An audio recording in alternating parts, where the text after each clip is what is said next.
ദൈവത്തിൻ്റെ അതിപരിശുദ്ധമായ നാമം വാഴ്ത്തപ്പെടുമാറാകട്ടെ. ഈ വചനം കേൾക്കുന്ന എല്ലാവരെയും ദൈവം സമൃദ്ധിയായി അനുഗ്രഹിക്കുമാറാകട്ടെ. സങ്കീർത്തനം 27 അധ്യായം അതിൻ്റെ 6 വാക്യം. ഇപ്പോൾ എൻ്റെ ചുറ്റുമുള്ള ശത്രുക്കളുടെ മേൽ എൻ്റെ തല ഉയരും.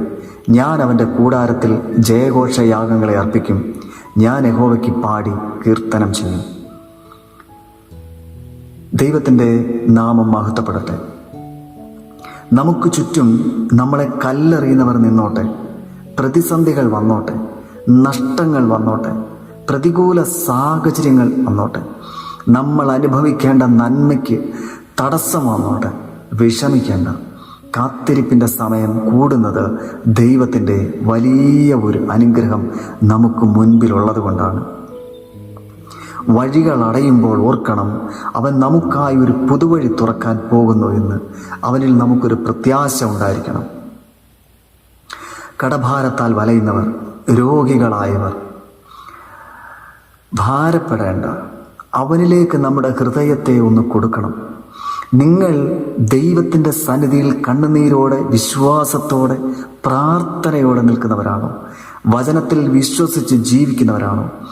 നിങ്ങളുടെ ഇപ്പോഴത്തെ അവസ്ഥയിൽ നിങ്ങളുടെ ചുറ്റുമുള്ളവർ നിന്ദിച്ചും പരിഹസിച്ചും കുറ്റം പറഞ്ഞും ഒക്കെ ഇരുന്നോട്ടെ, നിങ്ങൾ വിഷമിക്കേണ്ട. എന്തിന് നിങ്ങൾ ഭാരപ്പെടണം? നിങ്ങൾക്ക് വേണ്ടി കരുതാൻ ഒരപ്പനുണ്ട്. കണ്ണുനീരോടെ പ്രാർത്ഥിച്ചാൽ നിങ്ങൾക്ക് ദൈവം ഒരവസരം അനുഗ്രഹത്തിന് വേണ്ടി തരും. ശത്രുക്കളുടെ മുമ്പിൽ മേശ ഒരുക്കുന്ന ദൈവമുണ്ടെന്ന് ഓർക്കണം. അവൻ നിങ്ങളെ അനുഗ്രഹിക്കും. ഇന്നത്തെ പ്രതികൂലം കണ്ട് ഭയപ്പെടേണ്ട. അവൻ നമുക്ക് വേണ്ടി കരുതുന്നവനാണ്. അനുഗ്രഹം വരുമ്പോൾ എൻ്റെ കഴിവുകൊണ്ടാണെന്ന് മാത്രം നിങ്ങൾ പറയരുത്. അപ്പോൾ ദൈവം പറയുന്ന ഒരു വചനമുണ്ട്. ആവർത്തന പുസ്തകം 6 അധ്യായം അതിൻ്റെ 12ഉം 13ഉം വാക്യങ്ങൾ ഇപ്രകാരം പറയുന്നു: യഹോവയെ മറക്കാതിരിപ്പാൻ സൂക്ഷിച്ചുകൊള്ളുക. നിന്റെ ദൈവമായ യഹോവയെ ഭയപ്പെട്ട് അവനെ സേവിക്കണം. അവൻ്റെ നാമത്തിൽ സത്യം ചെയ്യണം. ഈ വചനം എപ്പോഴും ഹൃദയത്തിൽ സൂക്ഷിച്ച് ദൈവത്തോട് നമുക്ക് ചേർന്നിരിക്കാം.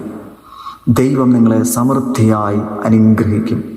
നമ്മുടെ ദൈവം വിശ്വസ്തനാണ്. എല്ലാവരെയും ദൈവം സമൃദ്ധിയായി അനുഗ്രഹിക്കുമാറാകട്ടെ. ആമേൻ.